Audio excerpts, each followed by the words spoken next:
তুই শুধু আমার উন্মাদনা। পর্ব সংখ্যা 11। লেখনীতে তাবাস্সুম খাতুন। নিশান দরজা বন্ধ করে গায়ে লেপ্টে থাকা ভেজা শার্ট টেনে খুলে ছুঁড়ে ফেলল। এক পা করে বেডে এগিয়ে আসলো। সিমি এখনো সেন্সলেস হয়ে আছে। নিশান সিমির বাঁ পাশে গিয়ে শুয়ে পড়ল কাঁধ হয়ে। সিমির মুখের দিকে কিছু পল তাকিয়ে থেকে শান্ত কণ্ঠে বলল, খুব সাহস হয়েছে তোর ইস্যু। সমস্যা নেই, উড়তে থাক। বেশিক্ষণ না, আর কিছু ঘন্টা, তারপরে তোর ডানা কেটে ফেলবো আমি। বলেই সিমির শুষ্ক ঠোঁটজোড়ার দিকে তাকালো। এমন শুষ্ক দেখে ভুরু কুচকিয়ে বলল, 3 ঘন্টা আগেও ভিটামিন দিয়েছি, তাও ঠোঁট এমন শুষ্ক, হোয়াই? নিশানের উত্তর সিমি দেবে কিভাবে? সে তো অজ্ঞান হয়ে পড়ে আছে। নিশান সিমির কাছে এগিয়ে এলো। সিমির শুষ্ক ঠোঁটজোড়া নিজের দখলে নিল। কিস করার বদলে কামড় দিতে লাগলো 2 মিনিট পর্যন্ত। তারপর সিমিকে ছেড়ে দিয়ে নিজের ঠোঁট মুছে ফেলল। সিমির দিকে একটু ঝুঁকে বলল, জাস্ট ভিটামিন দিলাম, তবে এইটা ভাবিস না ছেড়ে দিয়েছি। আমি আসছি কিছু ঘন্টা পরে, তৈরি থাকিস ইস্যু। বলেই নিশান উঠে দাঁড়ালো। পোশাক চেঞ্জ করে আরেকটা পরলো। ফোন হাতে নিয়ে কাউকে কল দিতে দিতে রুম থেকে বের হয়ে গেল। এই বৃষ্টির মধ্যে গাড়ি নিয়ে সে যেন এক অজানা গন্তব্যে পাড়ি জমালো। জিহান যায়নি, সে বাড়িতেই আছে। নিশানকে চলে যেতে দেখে বাড়ির সকলে নিশানের রুমে আসলো, কিন্তু এসেও রক্ষা হলো না। রুম বাইরে থেকে লক করা। সবাই একটা দীর্ঘশ্বাস ছেড়ে আবারও নিজেদের কাজে চলে গেল। অবস্থানটা শহরের শেষ সীমানায় এক পরিত্যক্ত বিল্ডিংয়ের অন্ধকার এক রুমের ভেতর। কেউ একজন এই অন্ধকার রুমে বন্দি আছে, হাত পা বাঁধা অবস্থায়, চোখে কালো কাপড়, মুখেও কাপড় গোজা। কোনো নিঃশ্বাস নেওয়ার শব্দ শোনা যাচ্ছে। ঠিক এমন সময় ভারী বুটের শব্দ এগিয়ে আসছে কেউ একজন। রুমের সামনে এসেই খট করে শব্দ তুলে দরজাটা খুলে ফেলল। বন্দি লোকটা যেন ভয় পেল, তাও নিজের মধ্যে সাহস জোগালো। হেঁটে ভেতরে ঢুকলো সে। সুইচ বোর্ডে লাইট অন করলো। চারিদিকে হলদে আলোতে আলোকিত হলো। দৃশ্যমান হলো ব্যক্তিটা আর কেউ না, চৌধুরী বাড়ির বড় ছেলে তানভীর চৌধুরীর নিশান। নিশান এগিয়ে গেল বন্দি লোকটার কাছে। চোখে থাকা কাপড় খুলে ফেলল, কিন্তু সে চোখ খুলতে পারছে না। ঝাপসা লাগছে, সবকিছুই অন্ধকার। তাই কিছুক্ষণ চোখ বন্ধ করে রাখল। নিশান মুখের কাপড়টাও খুলে দিল। লোকটা যেন জান হাতে পেল। সে বড় বড় নিঃশ্বাস নিয়ে সামনে তাকিয়ে দেখে নিশান দাঁড়িয়ে আছে। লোকটা ভুরু কুচকে বলল, এসবের মানে কি নিশান? নিশান 2 ঠোঁট চেপে ধরল, তারপর শান্ত কণ্ঠে বলল, দেখতেই পারছিস। তুই আমাকে কিডন্যাপ কেন করেছিস? নিশান এগিয়ে গিয়ে টি টেবিলের কাছে গেল। সে জায়গা থেকে একটা ছোট ছুরি হাতে তুলে নিয়ে সেটা ঘোরাতে ঘোরাতে লোকটার দিকে এগিয়ে আসতে আসতে বলল, দুনিয়া থেকে তোকে বিদায় দেওয়ার জন্য। লোকটা উঁচু গলায় বলল, হোয়াট? নিশান, তোর মাথা ঠিক আছে তো? এসব ছেঁচড়া মার্কা কথা বলোস কেন? লোকটার কথা শেষ হতেই নিশান তার কলার টেনে ধরল। ছুরিটা তার একদম মুখের কাছে এনে দাঁতে দাঁত চেপে বলল, শুয়োরের বাচ্চা, তোর সাহস দেখে আমি অবাক। আমার পার্সোনাল জিনিসে তুই লোলুপ দৃষ্টি ফেলেছিস। তোর এই ফাকিং চোখ আমি তুলে ফেলবো, জানোয়ার। বলেই লোকটাকে কোনো কিছু বুঝে ওঠার সুযোগ না দিয়ে ছুরিটা সোজা ঢুকিয়ে দিল লোকটার চোখের মণিতে। এক ঘোর দিয়েই ছুরি তুলে ফেলল। সাথে সাথে রক্তের ঝর্ণা বয়ে গেল।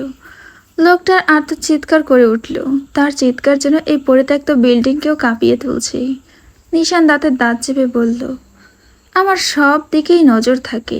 আমার ইস্যুকে কেউ বাজে নজরে দেখবে, সেইটা আমার চোখ এড়াবে? বলে একইভাবে বাম চোখের মণিতেও ছুরি দিয়ে আঘাত করল। আবারও রক্তাক্ত হয়ে চিৎকার করে উঠল লোকটা। নিশানের এতেও কোনো শান্তি হলো না। সে আবারও টেবিলের কাছে গেল। 2টো বোতল রাখা আছে সেখানে। নিশান আগেই হাতে গ্লাভস পরে নিল। তারপর বোতল দুটো হাতে নিয়ে লোকটার কাছে গেল। লোকটার অবস্থা খুবই খারাপ। এর মধ্যেই বোতলে থাকা নাইট্রিক অ্যাসিড সম্পূর্ণ 2 বোতল ঢেলে দিল লোকটার গায়ে। সারা দেহ ঝলসে গেলে ব্যথায় ছটফট করতে লাগলো। ফোসকা পড়ে গেল। জ্ঞান হারাবে হয়তো এক্ষুনি। নিশান প্যান্টের পেছনে গুজে রাখা পিস্তলটা বের করে লোকটার বুক বরাবর টার্গেট করে পাকা হেসে বলল, আমার ইস্যুকে নিয়ে বাজে মন্তব্য, বাজে নজরে তাকালে তার পরিণতি মৃত্যু। বলেই পরপর দুটো গুলি চালালো। সেখানেই মারা গেল লোকটা। নিশান বেরিয়ে গেল রুম থেকে। ফোন হাতে নিয়ে কাউকে কল লাগালো। ফোন রিসিভ করতেই বলল, লাশটা নদীতে ভাসিয়ে দিও। বলেই কল কেটে দিল। নিশান একটা সিগারেট বাহির করে ধরালো। সেটা টানতে টানতে বিল্ডিং থেকে বের হয়ে নিজের গাড়িতে বসলো, গন্তব্য বাড়ির উদ্দেশ্য। রাত 9:10। নিশান এমন সময় বাড়িতে ফিরল। ড্রয়িং রুমে কেউ নেই, হয়তো নিজের রুমে আছে।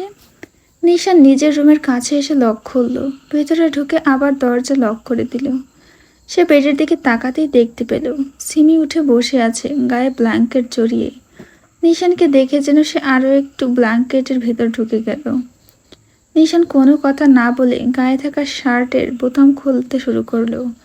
সিমি ব্ল্যাঙ্কেটের নিচে ঢুকে পড়ল। নিশান প্যান্ট পরিত্যাগ করে একটা শর্টস প্যান্ট পরে নিল। তাছাড়া আর কিছুই না। নিশান সিমির দিকে তাকালো। সিমি ব্ল্যাঙ্কেটের নিচে। নিশান ওয়াশরুমে ঢুকে পড়ল। 10 মিনিট পর বের হয়ে আসলো। সিমি এখনও ওইভাবেই আছে। নিশান গম্ভীর কণ্ঠে সিমিকে উদ্দেশ্য করে বলল, মুখ বাহির কর। সিমি শুনল না, ওইভাবেই রইল। নিশান এবার চিৎকার দিয়ে বলল, বেয়াদব, মুখ বাহির কর। সিমি এবার ভয়ে ভয়ে মুখটা একটু বের করলো। নিশান সিমিকে আর কিছুই বলে না। তাকে কিছু বলতে না দিয়ে সিমিকে কোলে তুলে নিল এক ঝটকায়। নিশান সিমিকে নিয়ে সোজা ওয়াশরুমে ঢুকলো। সিমি কিছু বলবে তার আগেই তাকে বাথটাবে ফেলে দিল। এইভাবে ফেলে দেওয়া সে ব্যথা পেল, চোখ মুখ খিচে বন্ধ করলো। এইদিকে নিশান সিমির ডান হাত আর বাম হাত, দুই হাত এক জায়গায় করে স্কচ টেপ জড়িয়ে দিল। তারপর হাতে আবারও ওড়না বাঁধল। ওড়না বেঁধে সেইটা একটা স্টিলের স্ট্যান্ডে বেঁধে দিল।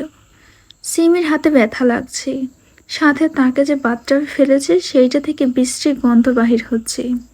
পুরো বাথটাবের পানি লাল। এটা আদৌ পানি কিনা সিমি জানে না।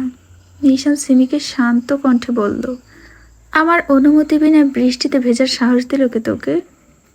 আমার মর্জি, আমি ভিজবো। সিমির এই কথা শুনে নিশান জোরে সিমির বাগালে একটা চড় দিয়ে বলল, তোর মর্জির গুষ্টি মারি আমি, ভিজেছিস কেন?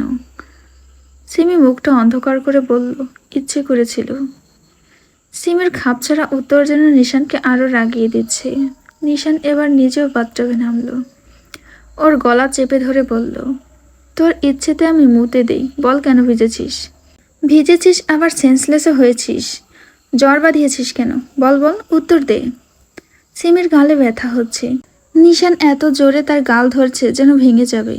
নিশান সিমির অবস্থা বুঝতে পেরে নিজেকে শান্ত করার জন্য 2-3 বার বড় বড় শ্বাস নিল। সিমির গাল ছেড়ে দিল।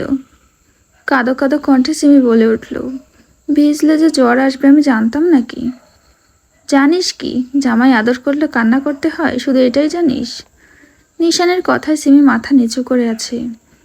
নিশানও চুপ রইল। হুট করেই সিমি বলল, এটা কিসের পানি, এত দুর্গন্ধ কেন? আর আপনি আমার হাত বেঁধেছেন কেন? নিশান এবার সিমির দিকে তাকালো, মুখে দুষ্ট হাসি ঝুলছে। লাল ওয়াইন ভর্তি বাথটাবে তোর সাথে রোম্যান্স করবো বলে হাত বেঁধে রেখেছি। নিশানের এমন কথায় সিমির চোখ বড় বড় হয়ে উঠল। কি? নিশান সিমির কাছে একটু সরে আসলো, একদম কাছাকাছি, মুখোমুখি। নিশানের লোমহীন বুকে ড্রাগনের ছবি যেন আকৃষ্ট করছে সিমিকে। এই ওয়াইন লাগায় যেন আরো জীবন্ত লাগছে। সিমি নিজেকে ঠিক করলো। অনেক কষ্টে চোখ দুটো সামলে নিয়ে চোখ বন্ধ করলো। নিশানের এত কাছে আসায় সিমির নিঃশ্বাস যেন আগের থেকে দ্বিগুণ বেড়ে গেল। দুজনের নিঃশ্বাস একে অপরের উপর আছড়ে পড়ছে।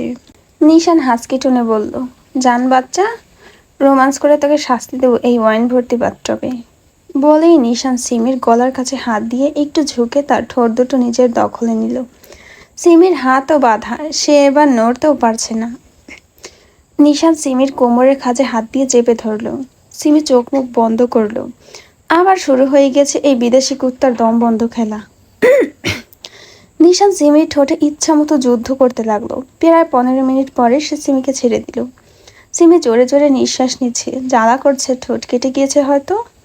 এই ঠোঁট এমনি আগে থেকে কাটা ছিল, আবারও কেটেছে, সাথে এই ওয়াইন লেগেছে। সিমির যেন ব্যথায় অজ্ঞান হওয়ার জোগাড়। নিশান সিমির গলার কাছে মুখ ডুবালো। ঘাড়ের একটু কাছে জোরে বাইট দিল। গলায়ও কামড় বসালো, কানে কামড় দিল। এক প্রকার শাস্তি হিসেবে সারা গলা ঘাড় কামড়ে দাগে ভরিয়ে দিল। কামড়ের দাগগুলো যেন নীল হয়ে গিয়েছে। সিমির চোখ থেকে পানি গড়িয়ে পড়ছে। তার জীবনটা তেজপাতার থেকে অধম করে দিয়েছে এই বিদেশি কুত্তা। নিশান সিমির ঠোঁটে শব্দ করে চুমু খেয়ে বলল, আজকের জন্য এইটুকু থাক, পরের বার এমন ভুল হলে 3 দিন বিছানায় থাকার ব্যবস্থা করব। বলেই নিশান সিমির হাত খুলে দিল। সিমি হাত সামনে এনে দেখলো লাল হয়ে গিয়েছে, ব্যথাও করছে। এদিকে নিশান উঠে গিয়েছে, সিমিকেও হাত ধরে টেনে তুলল। সিমির কেমন যেন বমি পাচ্ছে, এই গন্ধ যেন তার আর সহ্য হচ্ছে না। নিশান সিমিকে নিয়ে ঝর্ণার নিচে দাঁড়ালো। ঝর্ণার পানি দুজনের শরীরে পড়ছে। সিমি ব্যথার চোখ মুখ বন্ধ করে আছে, জ্বালা যন্ত্রণা হচ্ছে। যত পানি লাগছে ততই যেন যন্ত্রণা হচ্ছে। আর 2-3 মিনিট ওইভাবে থাকার পর নিশান বের হয়ে গেল। রুমে ঢুকে কাবার্ড থেকে একটা তোয়ালে নিয়ে সেটা পেঁচিয়ে নিল কোমরে। আর সিমির জন্য পোশাক বের করে সেটা ওয়াশরুমের কাছে এসে সিমির হাতে দিয়ে দিল। সিমি হাতে নিতেই নিশান বাঁকা হেসে বলল, পড়তে পারবি নাকি পরিয়ে দেব? সিমি মুখ ভেঙচি দিয়ে বলল, সজ্ঞানে আছি এখনো। নিশান দুষ্টুমু করে বলল, ও তাহলে অজ্ঞান হ, পরিয়ে দিই আমি। নিশানের কথা শুনে সিমি বিড়বিড় করে বলল, বিদেশি কুত্তা, তোকে অভিশাপ দিলাম, এই জীবনে তুই বউ পাবি না, সারা জীবন সিঙ্গেল থাকবি কুত্তা। নিশান জোর গলায় বলল, আমাকে কিছু বলেছিস তুই? সিমি হাসি দিয়ে বলল, না না, আপনাকে কি আমি কিছু বলতে পারি? আমার মতো পিঁপড়ার কি আপনার মতো হাতির সাথে লড়ার কোনো সম্ভাবনা আছে? সত্যি বলছি, আমি কিছুই বলিনি। না বললেই ভালো, আর দ্রুত বের হ, নয়তো আমি ঢুকে যাব চেঞ্জ করাতে। না না না, আমি আসছি। নিশান আর দাঁড়ালো না, সে রুম থেকে বের হয়ে নিচে কিচেনে গেল সিমির জন্য খাবার আনতে। ওষুধ খাওয়াতে হবে। নিশান নিচে নেমে দেখে সবাই ডাইনিং টেবিলে বসে ডিনার করছে। সবাই একবার নিশানের দিকে তাকালো, তারপর আবারও চোখ নামিয়ে নিজেদের মতো খাওয়ায় মনোযোগ দিল। নিশানকে কিচেনে ঢুকতে দেখে সেলিনা গেল, নিশানকে বলল, কিছু লাগবে আব্বু? নিশান গম্ভীর কণ্ঠে শুধালো, ঈশ্বর জন্য খাবার নিতে এসেছি, তুই অপেক্ষা কর, আমি দিচ্ছি। বলে সেলিনা একটা প্লেটে 1 প্লেট ভাত সাথে সবজি রান্না আর মাংস দিয়ে নিশানের হাতে তুলে দিল। নিশান প্লেটটা নিয়ে আর কোনো কথা না বলে সোজা উপরে নিজের রুমে চলে গেল। নিশান চলে যেতেই সেলিনা নিশানের যাওয়ার পথে তাকিয়ে দীর্ঘশ্বাস ছাড়ল। কয়দিনের মধ্যে যেন পুরো পরিবারটা এলোমেলো হয়ে গেল। সেলিনা আবারও ডাইনিং টেবিলে বসে খাবার সার্ভ করতে থাকে। নিশান উপরে নিজের রুমে ঢুকলো, দেখলো সিমি রুমে নেই। টি টেবিলের উপর প্লেট রেখে ওয়াশরুমে গেল, না নেই। ভুরু কোচকে এবার সে ব্যালকনিতে গেল, দেখলো সিমি ওইদিকে উকি মারছে। নিশান দেওয়ালে হেলান দিয়ে বুকে হাত গুজে বলল, তুই কি সম্ভবত পালানোর প্ল্যান করছিস ইস্যু? ইস্যু নাম শুনেই সিমি ভয় পেয়ে গেল। সে দ্রুত পেছন ফিরে দেখে নিশান দাঁড়িয়ে আছে। সিমি ক্যাবলামার্কা একটা হাসি দিয়ে বলে, না না না, একদম না, আমি পালাবো কিভাবে? এই জায়গা থেকে পড়লে আমি ইন্নালিল্লাহ হয়ে যাব। বাকি কথা বলার আগেই নিশান সিমির কাছে গিয়ে সিমিকে তুলে রেলিংয়ের উপর বসিয়ে দিল। সিমি ভয়ে নিশানের হাত জড়িয়ে ধরতে গেলে নিশান সরে গেল। সিমির ডান হাত শুধু টেনে ধরল। সিমি ভয়ে ভয়ে বলল, আমি পড়ে গেলে মরে যাব, আমাকে ছেড়ে দিন প্লিজ। সিমির কথা যেন নিশান আরও রেগে গেল। নিশান এবার সিমিকে শুইয়ে দিল। সিমির অর্ধেকের বেশি বডি বাহিরে, চোখ বন্ধ করে বলল, আমার ভয় লাগছে প্লিজ। নিশান দাঁতে দাঁত চেপে বলল, মরার শখ জেগেছে না? হাত ছেড়ে দেই, পড়ে জানি যে মরবি না, হাত পা ভাঙবে শুধু, তাই আমি গুলি করে দিচ্ছি, জাগায় মরে যাবি। দেই। না না, এই ভুল করবেন না, আমার এখনো মরার বয়স হয়নি নিশান ভাই, আমাকে সিমি কথা শেষ করার আগেই নিশান হাত একটু হালকা করলো। সিমি একেবারে পড়ে যেতে নিলে নিশান ধরে ফেলে রাগান্বিত কণ্ঠে বলল, আমি তোর কি লাগি? সিমি এখন জ্ঞানে নেই, সে বাঁচলে পরে হয়তো সে ভাববে আমার চাচাতো ভাই। এই কথাটা যেন নিশানের রাগে ঘি ঢেলে দেওয়ার মতোই। সে নিজেকে শান্ত করে আবার বলল, আমাদের সম্পর্ক কি? ভাই আর বোন। নিশান এবার সিমিকে নিচে নামিয়ে 2 পাশে হাত দিয়ে আটকে ধরে দাঁতের দাঁত চেপে বলল, 3 কবুল বলে স্বামী মানিয়ে এখন ভাই বোন মারাস? সিমি কাঁদো ভয়ে যে বলল, আসলে আমি খুব ভয় পেয়ে গিয়েছিলাম, তাই ওই সব উল্টাপাল্টা বলেছি, রাগ করবেন না প্লিজ নিশান ভাইয়া। নিশান আবারও সিমিকে সম্পূর্ণ কথা শেষ করতে না দিয়ে ডান গালে জোরে একটা চড় মেরে রেলিং ঘেঁষে একদম নিচু করে বলল, ইডিয়েট দেখেছি, বাট তোর মতো আজাইরা ইডিয়েট আমি দেখিনি। সর সেমরি। বলেই সিমিকে চেলে দেওয়ার মতো করে ফেলে ব্যালকনি থেকে চলে গেল।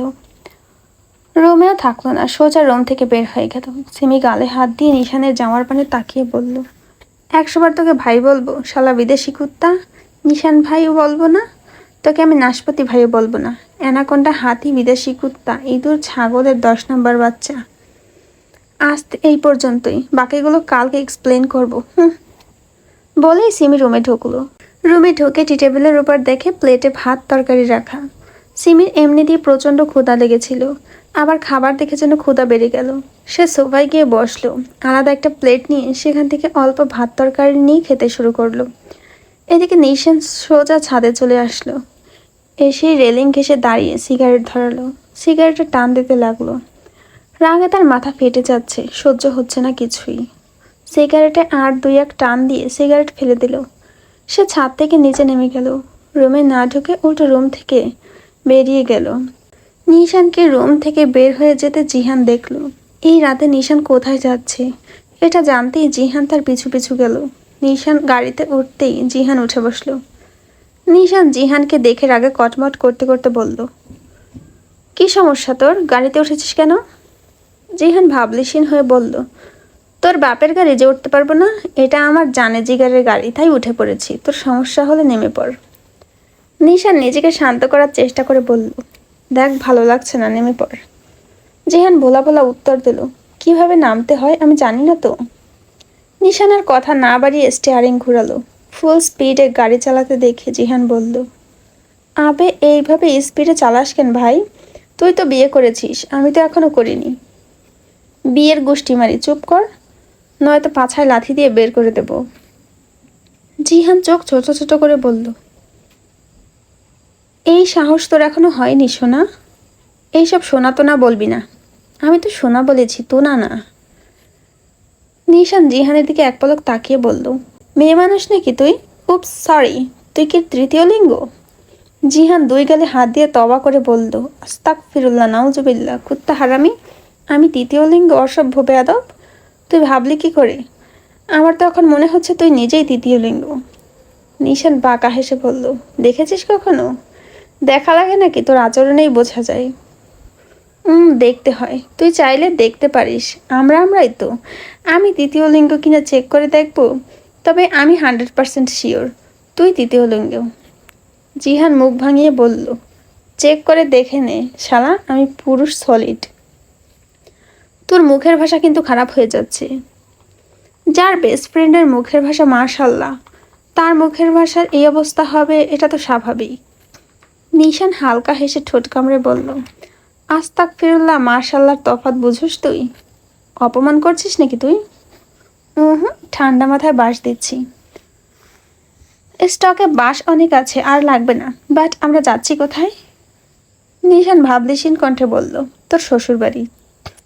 জিহান হেসে বলল, আমার শ্বশুরবাড়ি কোন দিকে ভাই? তোর বউ যেখানে থাকে সেখানে। আমার বউ কই? তোর শ্বশুরবাড়ি যেখানে সেখানে। তোর সেই শ্বশুরবাড়িটা কই? নিশান এবার ধমক দিয়ে বলল, শালা চুপ কর, সেই থেকে বকবক করে যাচ্ছে, আর একটা কথা বললে সত্যি সত্যি তোর পাছায় লাথি মেরে ফেলে দেব। জিহান ঠোঁটে আঙুল চেপে দিল, তার মানে সে চুপ। নিশান গাড়ি চালাতে লাগলো কোনো এক অজানা গন্তব্যের দিকে। এদিকে সিমি খাওয়া শেষ করে বাকি খাবারের দিকে তাকিয়ে আফসোস করে বলল, ইস, বিদেশি কুত্তাটা খেলো না, আফসোস হচ্ছে, বিশেষ করে খাবারগুলোর জন্য। আহারে, বেচারার মনটা মনে হয় রেগে আছে। বলেই কিছু মনে পড়তেই সিমি নিজেকে শাসিয়ে বলল, সিমি, না না, এসব ভাবা যাবে না, আফসোস একদমই করা যাবে না। একদমই বিদেশি কুত্তার জন্য মন খারাপ করা যাবে না। শালা কুত্তা আস্ত একটা জলহস্তি। বলেই সিমি উঠে দাঁড়ালো। সে ওয়াশরুমে গিয়ে ফ্রেশ হয়ে আসলো, তারপর বেডে গিয়ে লাইট অফ করে দিল। ঘুম আসছে না। বিকেলে যে জ্বরটা ছিল সেটা এখন নেই, দেহ ঠান্ডা হয়ে আছে। সিমি তার বালিশের পাশে থাকা ফোনটা হাতে তুলে নিল। ফেসবুকে ঢুকে ফোনে স্ক্রল করতে লাগলো। হুট করে একটা ছবি তার সামনে আসলো, যেটা ছিল নিশানের। আইডির নাম বড় বড় করে লেখা, তানভীর চৌধুরী নিশান। সিমি ছবিটা দেখলো। নিশান ঘাড় কাত করে কি যেন দেখছে খুব মনোযোগ সহকারে। দেখার মধ্যে বাঁকা হাসি দিয়ে সেই সময় পিকটা তোলা হয়েছে। মন্দ লাগছে না। প্রায় 4K রিয়্যাক্ট, সাথে কমেন্টও 1000-এর কাছাকাছি। আবার ক্যাপশন দেওয়া আছে, আই ওয়ান্ট ইউ। সিমি এটা পড়ার পরে বিড়বিড় করলো, এই বিদেশি কুত্তার আবার কাকে চাই। সে এবার কমেন্ট বক্সে ঢুকলো, বেশিরভাগ মেয়েদের আইডি দেখলো, কিছু কমেন্ট পড়লো, সো কিউট, নাইস, আমি তো আছি বেবি, আমাকে নিয়ে যাও। সিমি এইগুলো পড়ে কি রিয়াকশন দেবে যেন ভুলে গিয়েছে। সে আবার পড়লো, বেবি তোমাকে বিয়ে করতে চাই, তোমার বাড়ির ঠিকানা দাও, আব্বু আম্মুকে পাঠিয়ে দিচ্ছি। এই দুটো কমেন্ট পড়ে সিমি উচ্চস্বরে হেসে উঠল। সিরিয়াসলি? এরা বাঘের গুহায় কত সুন্দরভাবেই আসতে চায়। তবে এটা দেখে সিমির মনে শয়তানি খেলে গেল। তার আইডির নাম যা দেওয়া, হয়তো চিনবে না নিশান ভাই। আইডির নাম বৃষ্টি বিলাস। আইডির পিকে একটা কার্টুন মেয়ে। তাই সে এবার 2-3 জনের কমেন্টে চৌধুরী ম্যানশনের ঠিকানা দিয়ে দিল। তারপর ফেসবুক থেকে বের হয়ে ফোন রেখে ঘুমের দেশে পাড়ি জমাতে লাগলো। মূল কথা, এখানে কি হয়েছে সে জানেই না।